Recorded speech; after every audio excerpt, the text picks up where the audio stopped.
Pourquoi la CAN est une compétition spéciale? Est-ce qu'on va assister à la plus belle des éditions? Pourquoi il faut absolument que tu regardes cette CAN 2025? C'est ce qu'on va voir ensemble aujourd'hui, donc installe-toi confortablement.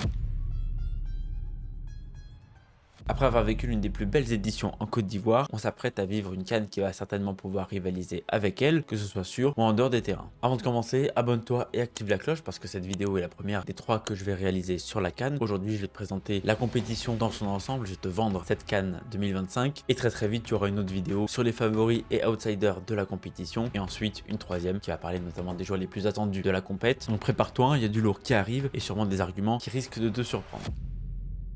Déjà pour commencer, j'ai une affection particulière pour la CAN parce que je trouve que c'est une compétition spéciale, différente des autres compétitions continentales sur plein d'aspects. À commencer par son imprévisibilité, elle a montré à de multiples reprises et notamment pas mal sur la dernière édition en date. Généralement, je trouve qu'on a quand même beaucoup plus de mal à prédire le vainqueur final de la compétition et que la CAN regorge plus souvent de surprises que les autres compétitions continentales où on voit des gros se faire plus souvent surprendre par des équipes qui sont plus faibles qu'elles. Et je pense même qu'en général, le grand favori annoncé ne gagne pas aussi souvent que ça la compétition, ce qui ajoute plus de piment et rend la compétition plus spectaculaire. En comparaison avec l'Euro ou la Copa América, là où les favoris ont le temps de se mettre en route pendant les poules, de monter en puissance au fil de la compétition, on ne verra quasiment jamais un gros se faire sortir pendant la phase de poule. En Afrique, c'est beaucoup plus impitoyable, comme le peuvent en témoigner les Algériens et Ghanéens qui n'ont pas passé les poules lors des 2 dernières éditions de la CAN. Je pourrais aussi dire qu'il n'y a que la CAN pour voir le pays hôte se prendre 4-0, se qualifier grâce à une victoire du Maroc qui est dans une autre poule et derrière aller gagner la compétition en patron, ou voir un gardien faire une boulette en touchant le ballon alors qu'il sortait en 6 mètres et derrière concéder l'égalisation qui empêchera le Ghana de voir le 8e de finale. Bref, beaucoup de divertissement quand on est neutre et c'est évidemment décuplé parce qu'on est supporter dans des pays concernés par la compétition, parce qu'en termes de ferveur, on a des nations quand même beaucoup plus habitées par la passion qu'en Europe, où la fierté nationale est plus forte et où les résultats sont plus vus comme une question de vie ou de mort. Pour finir sur la compétition dans son ensemble, la CAN c'est quand même un nombre incalculable d'anecdotes, des drôles, des tristes, des folles, la météo, les danses, les scénarios. Ça fait beaucoup là, non? Bref, c'est toujours un divertissement fou sur et en dehors des terrains. Maintenant, on va parler de terrain, il y a pas mal de petites choses à dire. Déjà, le niveau moyen des équipes africaines augmente d'année en année. Je trouve qu'il y a une meilleure homogénéité, et notamment lors des compétitions. Je vois des équipes plus accrocheuses, qui font douter les favoris. Donc déjà sur le suspense, on sait qu'on va en avoir pour notre argent. Et je trouve même qu'il y a moins souvent un favori qui se détache des autres. Quand on parle des favoris, on est obligé de citer 2 ou 3 équipes, parce que le niveau entre les favoris est quand même très proche. Sur la compétition, comme l'Euro, c'est la 3e édition, avec le format à 24 équipes, réparties dans 6 poules, et on aura le droit à 52 matchs. Et à propos des poules, je te propose qu'on aille y jeter un œil. Le groupe A, le pays hôte. Le Maroc est peut-être sur une voie royale pour passer les poules et sera accompagné du Mali, des Comores et de la Zambie. Un groupe à la portée des Marocains, mais dont la lutte pour la 2e place risque d'être très serrée. Dans le groupe B, nation la plus titrée de la compétition avec ses 7 trophées, l'Égypte part aussi favorite et sera suivie de très près par l'Afrique du Sud et affronteront l'Angola et le Zimbabwe pour qui ça risque d'être un peu plus compliqué. Dans le groupe C, dernier finaliste déchu, le Nigeria reste l'un des épouvantails des Coupes d'Afrique des Nations. Et il faudra encore sûrement compter sur eux cette année et ils partent favoris du groupe devant la Tunisie,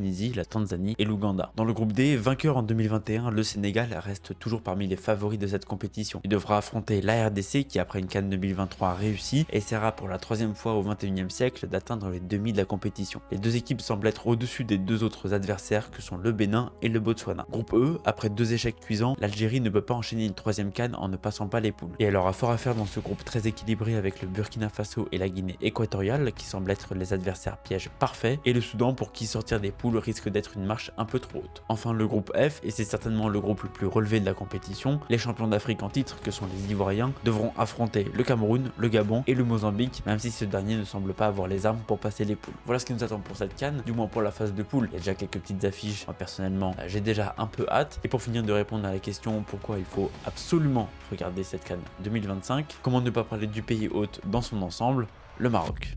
Très beau pays à faire si vous ne l'avez pas fait vraiment. Moi j'ai eu la chance d'y aller 2 fois, petite préférence personnelle pour Agadir. Je trouve un peu plus plaisant cette ville que Marrakech ou Casablanca. Voilà, un petit conseil voyage dans la vidéo offert. Plus sérieusement, pays très accueillant, nourriture excellente, infrastructure ultra moderne comme on a pu le voir avec les 9 stades dans les 6 villes. Tanger, Fès, Agadir, Casablanca, Marrakech et 4 stades à Rabat qui sont vraiment sublimes et même les petits stades sont sympathiques et seront les théâtres de cette CAN. Et cette édition 2025 dans un pays comme le Maroc qui n'a pas gagné gagné depuis 1976 et qui depuis n'a qu'une seule finale en 2004, rajoute un peu plus d'attente et une atmosphère un peu plus électrisante. On va évidemment avoir une ambiance de fou lorsque le Maroc va jouer, comme c'était déjà le cas au Qatar en 2022, mais aussi avec les supporters de tous les autres pays du continent qualifiés. On sait que le spectacle c'est pas seulement sur le terrain, mais dans les tribunes et dans tout le pays. Alors si tu ne comptais pas regarder cette CAN, voilà tous les arguments que je peux te donner sur le contexte général de cette compétition. Comme je l'ai dit au début, 2 autres vidéos arrivent très vite sur les joueurs et les équipes, donc abonne-toi et attends tranquillement que ça arrive, parce que ça c'était la vidéo pour nous mettre dans le bain, pour commencer un petit peu faire monter la pression à moins d'un mois du début de la compétition. Mais déjà maintenant on sent l'odeur du sang, l'attente des peuples, les communautés de supporters qui se chambrent sur Twitter, et on va encore avoir droit à un nombre incalculable de mèmes qui vont circuler. D'ailleurs je vous mets tous mes réseaux sociaux juste ici, n'hésitez pas à aller me suivre notamment sur Twitter, comme ça on va pouvoir un petit peu échanger pendant la compétition. Sur ce, prenez soin de vous et n'oubliez jamais, le foot avec les pieds c'est bien, mais avec la tête c'est mieux.